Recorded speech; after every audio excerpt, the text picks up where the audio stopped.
ఒకసారి శ్రీకృష్ణదేవరాయలు తన పెంపుడు కుక్కతో పెద్ద పడవలో ప్రయాణిస్తున్నారు.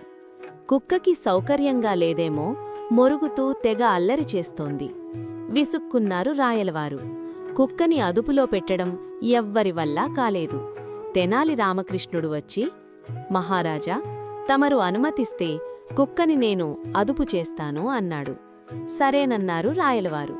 వెంటనే తెనాలి రామకృష్ణ ఆ కుక్కని తీసుకుపోయి నదిలో పారేశారు. కుక్క ప్రాణభయంతో ఈత కొడుతోంది. కాసేపయ్యాక కుక్కని మళ్లీ పడవలోకి తెప్పించాడు తెనాలి రామకృష్ణ. అంతే, కుక్క ఒక మూలకి పోయి మొరగకుండా అల్లరి చేయకుండా ముడుచుకొని పడుకుంది. ఆశ్చర్యపోయిన రాయలవారు, ఏం మాయ చేశావు రామకృష్ణ అని అడిగారు. రామకృష్ణ నవ్వేసి, మహారాజా, లోకంలో అందరూ తానున్న స్థితికి తృప్తిపడకుండా ఇంకా ఏదో కావాలని ఆశపడతారు.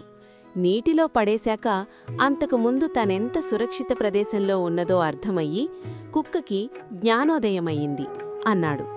అలాగే మన పిల్లలకు ఎన్ని సౌకర్యాలు కల్పించినా వాటి విలువ అర్థం కావడం లేదు. కావున కష్టం యొక్క విలువను, సమాజంలో ఏమాత్రం సౌకర్యాలు లేకుండా జీవించే వారిని గురించి తెలియచేయాలి.